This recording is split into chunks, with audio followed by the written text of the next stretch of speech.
নমস্কাৰ আপোনাক আজিৰ ভিডিঅ'লৈ স্বাগতম জনাইছোঁ। আজিৰ ভিডিঅ'ত আমি আগবঢ়াব লৈছোঁ অক্টোবৰ মাহৰ বাবে মেঘ ৰাশিৰ মাহেকীয়া ৰাশিফল। কেৰিয়াৰ দৃষ্টিকোণৰ পৰা এই মাহটো মধ্যমীয়া ফলপ্ৰসূ হ'ব।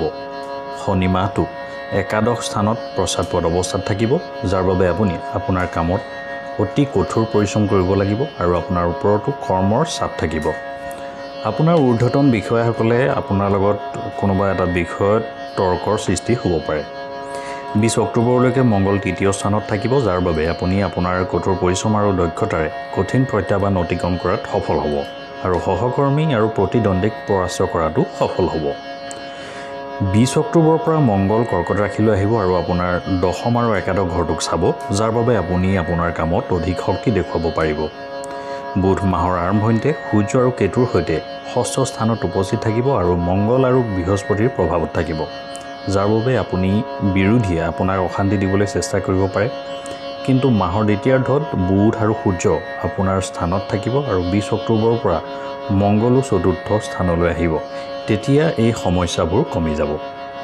মাহৰ শেষৰ সপ্তাহটো আপোনাৰ বাবে বহুত ভাল হ'ব। ব্যৱসায়ীসকলৰ বাবে মাহটোৰ আৰম্ভণি বহুত ভাল হ'ব। শুক্ৰ সপ্তম স্থানতে থাকি আপোনাক আশাৰ সঞ্চাৰ কৰিব। আপুনি যি কামেই কৰিব তাতেই সফলতা লাভ কৰিব। 13 অক্টোবৰৰ পৰা শুক্ৰ সপ্তম স্থানৰ পৰা অষ্টম স্থানলৈ স্থানান্তৰিত হ'ব।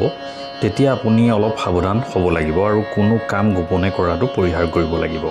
কিন্তু 20 অক্টোবৰত মংগল চতুৰ্থ ঘৰত প্ৰৱেশ কৰাৰ বাবে আপোনাৰ ব্যৱসায়িক সহযোগীৰ লগত কাজিয়া হ'ব পাৰে, গতিকে অলপ সাৱধান হওক। যদি আমি আপোনাৰ আৰ্থিক অৱস্থালৈ চাওঁ, তেন্তে এই মাহটো আপোনাৰ বাবে উত্থান পতনেৰে ভৰা হ'ব।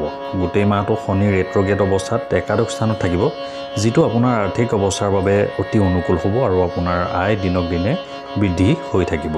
আপোনাৰ দৈনন্দিন উপাৰ্জন ভাল হ'ব, সেয়ে ধনৰ অভাৱ নহ'ব। কিন্তু দ্বাদশ স্থানত ৰাহুৰ উপস্থিতি আৰু ষষ্ঠ স্থানত সূৰ্য, বুধ আৰু কেতুৰ উপস্থিতিৰ বাবে আপোনাৰ অভাৱনীয় খৰচ হ'ব পাৰে। 9 অক্টোবৰৰ পৰা ৰেট্ৰগেট বৃহস্পতিৰ অৱস্থাও আপোনাৰ বাবে অনুকূল হ'ব আৰু ই আপোনাৰ ধন সম্পত্তি বৃদ্ধি কৰাত সহায় কৰিব। যদি আপুনি যিকোনো সম্পত্তি কিনিব বিচাৰে, তেন্তে মাহৰ প্ৰথমাৰ্ধ ইয়াৰ বাবে অনুকূল হ'ব।